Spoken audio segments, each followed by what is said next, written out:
దేవుడి నామానికి స్తోత్రములు. మీ అందరికీ కూడా ప్రభు పేరిట వందనము తెలియజేస్తూ ఉన్నాము. మరి ప్రతిదినం లాగానే ఇవాళ కూడా దేవుడు మనతో ఒక మంచి వాగ్దానంతో మాట్లాడుకుంటున్నాడండి. కాబట్టి మీరు విన్న వాక్యాన్ని మీరందరూ మీ హృదయాల్లో ఉంచుకోండి. మరి వాటిని మీ యొక్క సమస్యలు వచ్చినప్పుడు మీ వాక్యాల ద్వారా దాన్ని మీరు ఎదుర్కోండి. అనేక మందికి యొక్క వాక్యాలు పంపించండి.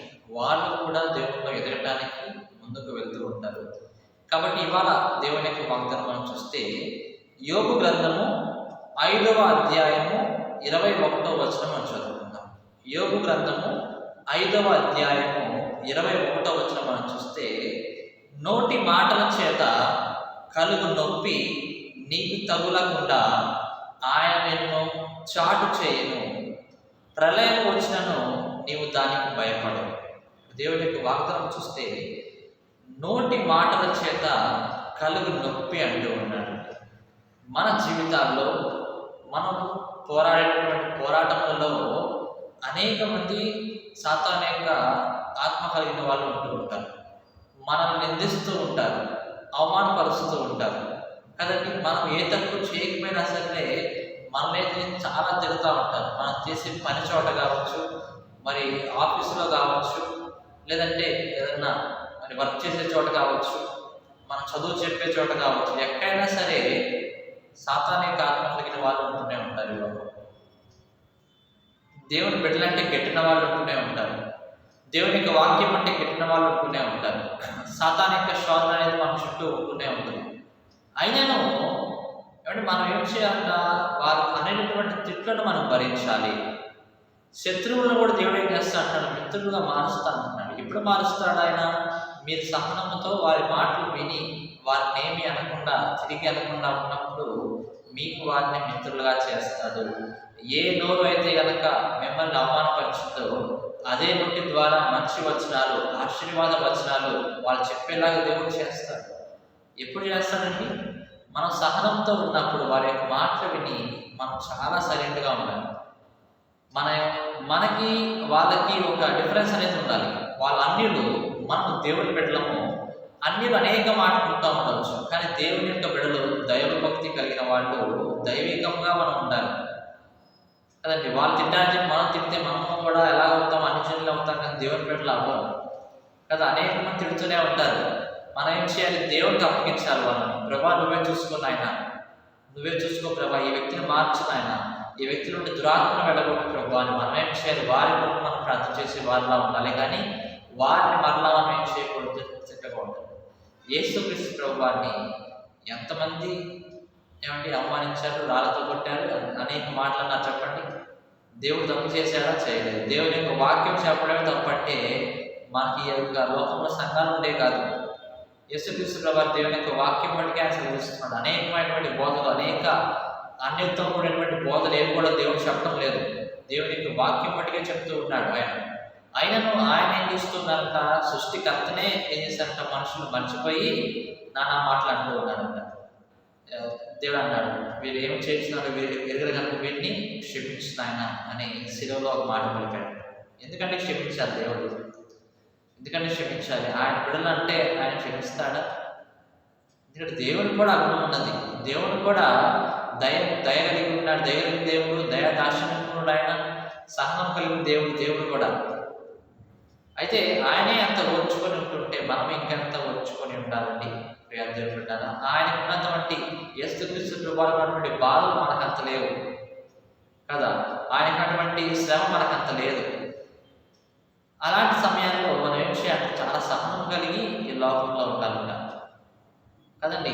అలాగే ఇతరులు నీ పట్ల పలికే మాటలు ఒక ఎత్తు అయితే కనుక, మనము ఇతరుల మీద పలికే మాటలు ఇంకో ఎత్తు. మనం కూడా కొన్నిసార్లు ఏం చేస్తూ ఉంటాము, నిందిస్తూ ఉంటాం, ఇతరులను అవమానపరుస్తూ ఉంటాం. కత్తిపోటు లాంటి మాటలు మనం ఎప్పుడు కూడా వదలకూడదు. ఒకరిని మనం ప్రోత్సహించే మాటలు, మంచి చెప్పే మాటలే మనం మాట్లాడాలి, కానీ ఇతర పోగ్రీ మాటలు కానీ మనం ఏవి కూడా మన నోటి నుంచి రాకూడదు. ఒకటి, ఎదుటి వాళ్ళ దగ్గర నుంచి వస్తే మనం సైలెంట్గా ఉండాలి. రెండవది, మనం అటువంటి మాట్లాడకూడదు. మనం ఒక స్థాయిలో ఉన్నాము. మన కింద కొంతమంది పనిచేసే వాళ్ళు ఉన్నారనుకోండి, వాళ్ళని మనం ఏం చేయాలి? చాలా జాగ్రత్తగా వాళ్ళని పని చేయించుకోవాలి కదండి. తప్పు చేయకుండా మనం చేయాలి. అంతేగాని వాళ్ళని కొట్టి తిట్టి వాళ్ళని నానా హింసలు పెట్టి వారి ద్వారా మనం పని చేసుకుంటాము అనేటువంటి ఆలోచన ఎవరికైతే వస్తున్నదో వారికి దేవుడు నెమ్మది అనేది ఇవ్వడండి. ఇక్కడ ఏమంటున్నాడు వాక్యము, కలుగు నొప్పి తగలకుండా అంటూ ఉన్నాడు. ఆ నొప్పి మనకు తగలకుండా కాపాడుతాడు ఎప్పుడు మనం సహనంతో ఓర్పుతో కలిగి ఉన్నప్పుడు కదండి. దేవుని యొక్క భక్తులు ఉంటూ ఉంటారు, వారికి అనేక శ్రమలు ఎదురవుతూ ఉంటాయి. దేవుని యొక్క శిష్యులే ఉన్నారనుకోండి, యేసుక్రీస్తు ప్రభువు అనేక ప్రాంతాలకి వాళ్ళు పంపించాడు. అలాగే దేవుని యొక్క పాస్టర్లు మనం చూస్తే కనుక ఒకళ్ళైతే ఫారెన్ నుంచి ఇక్కడికి వచ్చారు దేవుని యొక్క సేవ చేయడానికి అని. ఇక్కడికి వస్తే కారులోనే ఉన్నప్పుడే ఆ యొక్క పాస్టర్ గారిని వారి యొక్క పిల్లలను ఏం చేశారంటే తగలబెట్టి చంపేశారు. అప్పుడు వాళ్ళ భార్య ఏమన్నారండి? వాళ్ళ భార్య ఉన్నది, ఆమె ప్రెస్ మీట్కి వచ్చింది. ఏమనాలి? అనేక మంది తింటారు కదా, ఎంత కోపం వస్తూ ఉంటుందండి ఆ టైంలో మనకి. అయ్యో మన వాళ్ళని చంపేశారే. ఒకటి మనుషుల మీద కోపం వస్తుంది, రెండోది దేవుడి మీద కోపం వస్తూ ఉంటుంది.